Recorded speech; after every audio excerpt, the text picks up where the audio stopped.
The Kenya emergency. Between 1952 and 1960, the British colonial authorities declared a Kenya emergency to curb reactionary attacks of the Mau Mau movement targeting British subjects.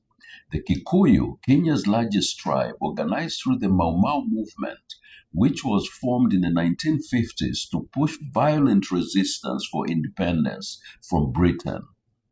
The British settlers were alarmed and contacted the government in London to render them security reinforcement.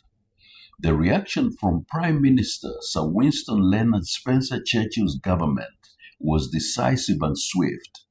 Its effects, however, have come to be known as perhaps the most embarrassing abuses committed by the British forces to their colonial subjects during the whole tenure of Britain's imperial rule.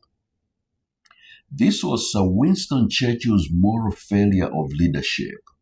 On Thursday, June 6, 2013, Britain's Foreign Secretary William Hague announced in the House of Commons that Britain sincerely regrets the abuse, which included castration, rape, and beatings. Mr. Hague said, "We understand the pain and the grief felt by those who were involved in the events of emergency in Kenya. The British government recognizes that Kenyans were subjected to torture and other forms of ill treatment at the hands of the colonial administration. The British government sincerely regrets that these abuses took place and that they marred Kenya's progress to independence. Torture and ill treatment are abhorrent violations of human dignity, which we unreservedly condemn." The British Empire was the largest in history and for a century the principal global power.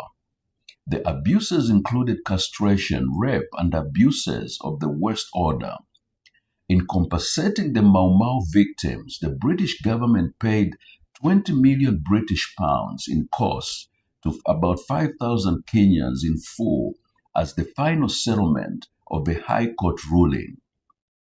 This compensation included support for the construction of a memorial in the Kenyan capital, Nairobi, to the victims of torture and abuse during the colonial era.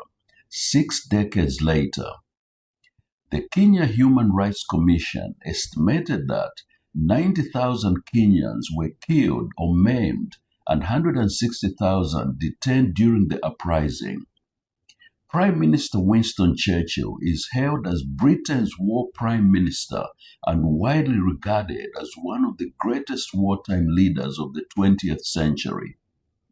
He was Prime Minister of Great Britain from 1940 to 1945 and again from 1951 to 1955. In Kenya, Churchill unreservedly used Britain's might not only to perpetuate colonial rule, but also to secure the highlands. These highlands are the most fertile in Kenya, and Churchill was determined to keep them as the sole preserve of the white settlers and approve the forceful removal of the local indigenous populations. About 150,000 Mau Mau members were forced at gunpoint into detention camps, which became known as Britain's Gulag. Thank you.